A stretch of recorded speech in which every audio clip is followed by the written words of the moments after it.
Olá, pessoal, bem-vindos ao quadro.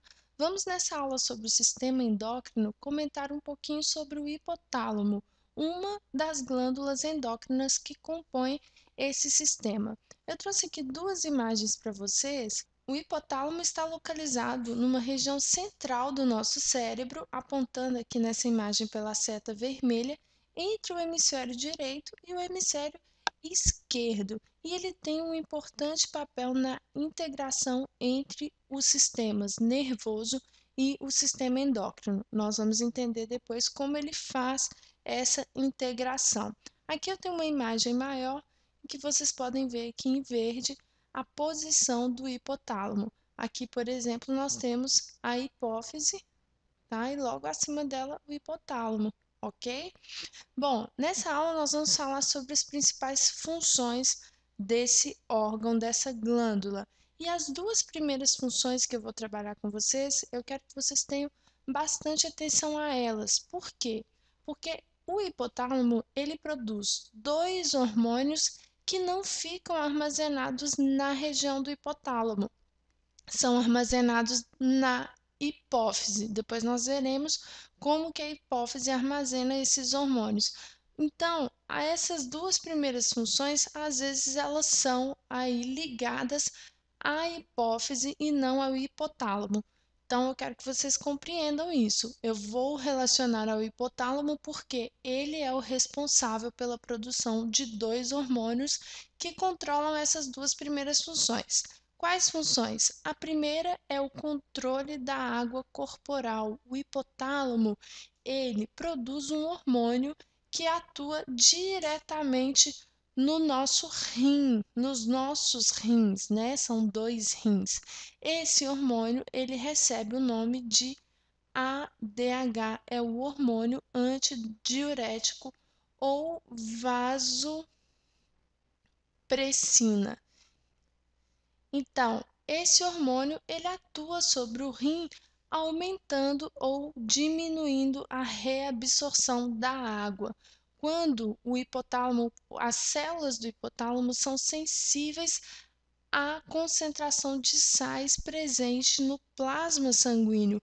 Quando a concentração desses sais é muito alta, o hipotálamo lança o ADH na corrente sanguínea e o ADH nos rins promove uma maior reabsorção de água, aumentando assim a quantidade de água que estará disponível no sangue, provocando a diminuição da osmolaridade, da concentração de sais no sangue.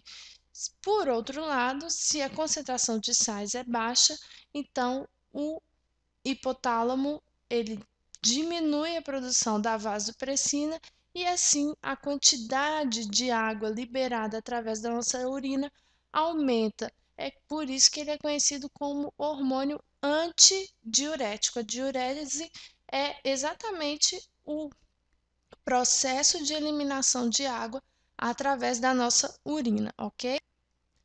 Nós falaremos mais sobre essa função quando nós falarmos sobre a hipófise.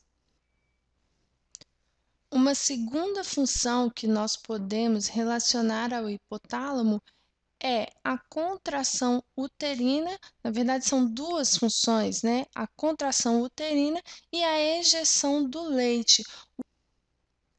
O hipotálamo, através de um hormônio chamado de ocitocina, ele atua tanto sobre o útero no momento do parto, aumentando a contração das células uterinas, facilitando aí a expulsão do bebê do interior do útero, certo? Facilitando o nascimento do bebê, e ele também atua sobre as glândulas mamárias. No momento em que o bebê ele encosta a boquinha ali no peito da mãe, o hipotálamo da mãe é estimulado e ele promove então a produção de ocitocina, e a ocitocina na glândula mamária vai promover a contração da musculatura lisa dessas glândulas, favorecendo então a expulsão do leite. Isso facilita muito porque o neném não tem que fazer tanta força, só de ele encostar a boquinha no peito da mãe,